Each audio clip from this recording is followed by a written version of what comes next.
Voilà, je vous propose donc maintenant de travailler sur un autre signal d'entrée qui cette fois-ci sera échantillonné à partir d'un signal analogique déterminé. Je vous propose par exemple d'échantillonner une sinusoïde dont on connaît à l'avance la fréquence, et de s'apercevoir qu'effectivement la TFD va nous retrouver cette fréquence sans aucun problème. Donc pourquoi ne pas envisager une fonction qui serait du style 4 sinus 200 pi t, qu'on étudierait par exemple sur une seconde avec une fréquence d'échantillonnage, pourquoi pas de 10-3, allons-y, soyons généreux. Que dire de plus? Une seconde 10-3, donc on fera calculer au logiciel le nombre d'échantillons. Vous verrez, il y a une instruction qui permet de le faire. Donc commençons par prévoir notre échantillon de temps. T égale, entre crochets, 0, 2 points. Donc si on a dit qu'on travaillait au millième, donc 10 puissance moins 3 pour la... Je vais mettre entre parenthèses le moins 3, je ne sais pas trop si c'est indispensable, mais ça fera pas de mal. 10 puissance moins 3, et on va aller jusqu'à 1. Voilà. On échantillonne sur une seconde avec une période de 10-3. Vous voyez, je vous disais qu'on pouvait calculer le nombre d'éléments. C'est grand N égale size de T virgule étoile entre guillemets. Je cherche mon étoile, elle est là. Alors, pourquoi cette étoile entre guillemets? Tout simplement parce qu'en fait, T pourrait être une matrice, plusieurs lignes, plusieurs colonnes, et on pourrait lui demander le nombre de lignes. À ce moment-là, on mettrait entre guillemets L, le nombre de colonnes, on mettrait entre guillemets C, et le nombre d'éléments total, il fait le produit des deux en fait, et on lui met l'étoile. Bon, voilà, comme on peut lui mettre étoile, on aurait pu lui mettre C d'ailleurs, ça aurait donné le même résultat. Voilà, je vous propose de tester la chose. Regardez ce qui va m'afficher à gauche. Donc, il m'affiche que j'ai 1001, normal, parce que je pars de 0 et je vais jusqu'à 1. J'ai donc un n égale 1001 et il me les affiche tous. Bon, vous voyez que ça prend de la place. Si je scrolle dans ma console elle n'est pas utilisable. Il ne faut pas rêver, quand on est dans ce contexte-là, il va s'y écrire trop de choses. Voilà, derrière, j'ai dit que je voulais échantillonner le signal 4 sinus 200 pi t. Alors écrivons-le, ça ce sera mon entrée par exemple, E égale 4 multiplié par sinus, entre parenthèses, le pi, je vous rappelle qu'il a un pourcent devant, pi multiplié par 200 multiplié par t. Voilà. Bon, je vous l'affiche pas, ça ferait une grande quantité de nombres dans ma console, ça servirait pas à grand chose. Par contre, je peux le tracer tout de suite, pourquoi pas. On va tracer cette entrée, ça sert à rien, c'est juste pour la regarder. Et vous allez voir que ça va faire une sinusoïde. Allons-y. Je vais tracer par exemple plot en fonction de t, virgule, petit e.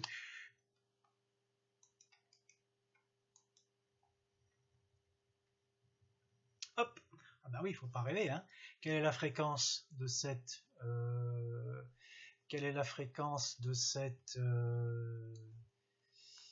sinusoïde? Eh ben, la fréquence c'est pi, c'est 100. D'accord? Donc effectivement, j'ai une période de 10-2, donc vous imaginez un petit peu le nombre de sinusoïdes qu'il m'a tracé.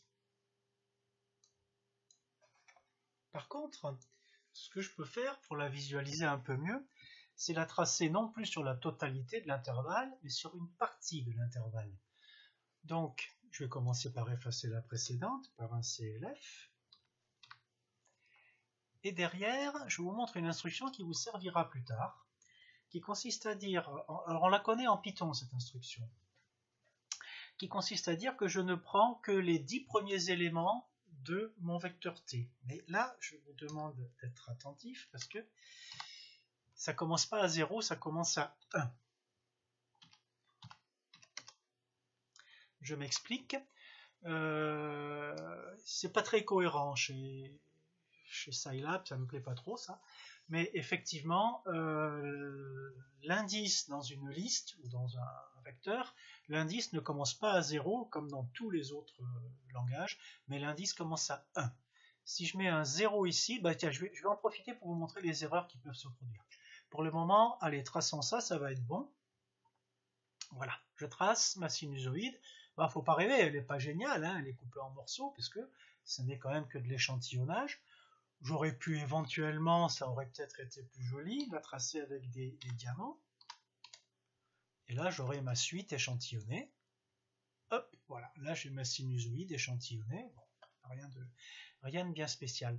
Regardez ce qui se passe. Première erreur possible, je peux vous dire que je l'ai faite avant vous, c'est de mettre un 0 ici. Tout simplement parce que dans tous les logiciels, l'indice commence à 0. Pas ici. Donc si je l'exécute, celui-là, vous allez voir qu'il ne va rien me tracer du tout. Et il va m'écrire ici, regardez dans le bas de ma console, il m'écrit indice invalide. Et ouais, c'est parce que j'ai commencé à 0. Donc je vais le remettre à 1. Et je vais ici me tromper, y mettre un 11. Et là, pareil, il va forcément planter. Il va me répondre dimension erronée, des arguments d'entrée, etc. Je ne vous montre pas la suite, mais il ne peut pas comprendre, il faut absolument que les deux vecteurs qu'il trace aient le même nombre d'éléments. Donc ici, je lui mets un 10, je recommence à le tracer, hop, voilà. Sauf que je vais enlever tout ça parce que ça ne m'intéresse pas en fait. Donc je vais juste garder le CLF. Voilà. Maintenant, ce signal d'entrée, dont j'ai compté, j'ai déterminé le nombre d'éléments grâce à l'instruction size, elle sera importante, je vais en calculer la TFD, et je vais appeler grand X égale FFT de petit q. Je l'évalue, alors là ça se passe dans la console, je ne vais pas demander de la tracer, je l'évalue, et vous voyez là un paquet de 1001 complexes, bon, c'est épouvantable, pas la peine d'aller plus loin. Voilà, c'est tous des nombres complexes. Bon, ok, que ça tienne. Hop, on s'en fiche un peu. Par contre, maintenant, je vais la tracer. Alors, pour la tracer, vous avez vu, on va échantillonner en fréquence. Là, j'ai pris une fréquence d'échantillonnage. Alors, j'en ai pas parlé, tiens.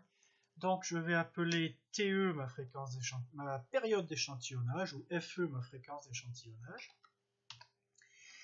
Et j'ai dit que je voulais une période d'échantillonnage de 10-3, donc on va prendre 1000 en fréquence d'échantillonnage. C'est cette fréquence d'échantillonnage que je vais échantillonner, je vous rappelle, donc ça va être mon vecteur fréquence, si vous vous souvenez de ce qu'on a fait dans la vidéo précédente. Je vais commencer à 0. Qu'est-ce que j'ai comme échantillonnage, comme pas d'échantillonnage? Eh bien, j'ai ma fréquence d'échantillonnage divisée par grand N. Et cette fréquence d'échantillonnage divisée par grand N, je vais jusqu'où? Mais comme j'en veux N, et que je commence à 0, eh bien je vais faire du N-1 multiplié par FE et divisé par N. Voilà, j'ai mon vecteur fréquence, mon vecteur d'échantillonnage en fréquence. Et maintenant, je vais tracer ma TFD en fonction de petit f en abscisse. Et je vais y mettre mes modules, bien sûr, je ne vais pas y mettre, il n'y a pas de majuscule. Je vais y mettre mes modules ABS de grand X. Et celle-là, je la trace. Voilà. Et là, vous voyez précisément que, eh bien, ma fréquence, je vous rappelle qu'ici j'ai du 200 pt, hein, donc une sinusoïde avec 200 pi comme oméga, elle a pour période 100, pour fréquence 100, pardon, et pour période 2 pi sur oméga, c'est-à-dire 1 centième. Et vous voyez clairement ici que j'ai bien le pic que je veux à 1 centième, tout va bien. Par contre, vous allez me dire, qu'est-ce qui vient faire là, ce pic à 900? Pourquoi j'ai dit 1 centième? 100, pardon, hein, 100. Donc j'aime bien la période que j'attendais, qui est une période de 100. Par contre, j'ai une période de 900, qu'est-ce qu'elle vient faire là? Ben ça, c'est précisément la petite chose que je vous disais tout à l'heure, que je vous disais à la fin de la présentation que je vous faisais, où il y a un petit bug qui apparaît, et ce petit bug, c'est cette fréquence qui n'existe pas, qui est en fait un artefact de la méthode de la TFD, qui fait apparaître une symétrie, en fait. On appelle ça le repliement. Hein. Donc, de 0 à 500, tout est bon. De 500 à 1000, c'est en fait des fausses informations qui sont inhérentes au calcul de la TFD. Donc, il faut les oublier. Donc, en fait, il va falloir que je trace ma fonction, non plus sur l'intervalle complet de mes fréquences, mais sur la moitié. Voilà, on y va. Donc, on va, disais-je, tracer uniquement... pardon, c'est mon plot qu'il faut que je modifie. Comme nous l'avons fait tout à l'heure, j'espère que vous vous en souvenez, on va ne considérer le vecteur f que entre 1, parce que c'est des indices, hein, j'insiste bien, et grand N sur 2. Et ici, mon axe de x, je vais le prendre entre, c'est mon x que je prends en fait, entre grand 1 et grand N sur 2. Alors, comptons les parenthèses, il m'en faut une. Voilà. Et si je trace ça, excusez-moi, entre-temps, il faut que j'efface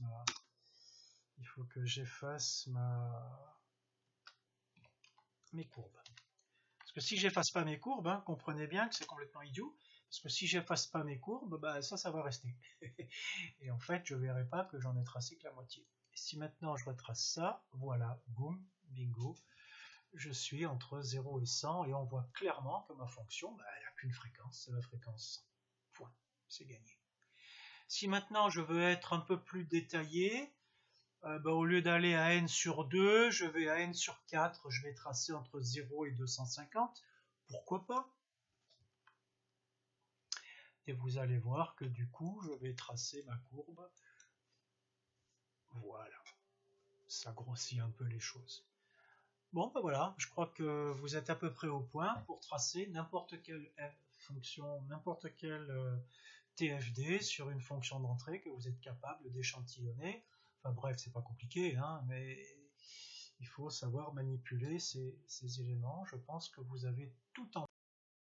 Je vous propose donc maintenant de passer à l'application, hein, et de faire les exercices du PDF que je vous avais donné précédemment. En particulier, de refaire le petit exercice minable là, hein, avec les 4 échantillons, de le refaire avec 6 échantillons cette fois-ci. Je vous rappelle que d'abord le PDF que je vous donne est corrigé, hein, enfin, et je vous rappelle dans ce PDF les résultats qu'on a obtenus, en tout cas que vous auriez dû obtenir si vous aviez fait l'exercice à la main, ce que je vous engage à refaire d'ailleurs, parce que c'est aussi pédagogique. Et ensuite, de refaire, pourquoi pas, ce que nous venons de faire avec notre bête sinusoïde, de la refaire avec je suis en train de chercher dans le PDF, voilà, de la refaire avec l'exercice précédent, qui est un exercice en 3 sinus 2 pt. Alors vous auriez peut-être intérêt à mettre du 200 pt, du 100 pt et du 300 pt, de tout multiplier par 100, de manière à avoir, j'espère que vous en êtes conscient, des fréquences égales ici à 100, ici à 50 et ici à de 150. L'objectif étant de décaler un petit peu les pics de fréquence, de les décaler de l'axe OY, parce que effectivement on n'y voit pas grand chose.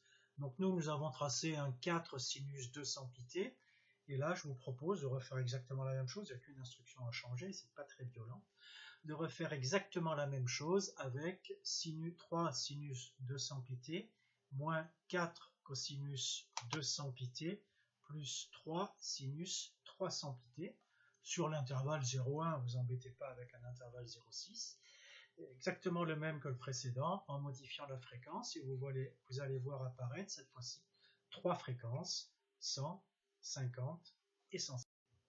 Mais ces 3 raies, parce que c'est bien un spectre de raies que nous allons obtenir, ces 3 raies, celle qui est à 100 pi, celle qui est à 100, celle qui est à 50, celle qui est à 150, ces 3 raies vont avoir des dimensions différentes, puisque la première a un coefficient 3, la deuxième sera la plus haute avec un coefficient 4, et la troisième avec un coefficient 2.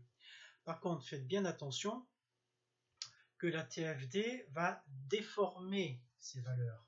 Vous n'allez pas avoir 3 en amplitude, tout à l'heure on avait 2000 en amplitude si je me souviens bien, donc la TFD va simplement conserver, si vous voulez, les rapports d'amplitude, mais pas les amplitudes en valeur absolue, ce n'est qu'en valeur relative. Voilà, donc je vous laisse faire tout ça, et puis après, pour le moment, au niveau des vidéos, c'est terminé.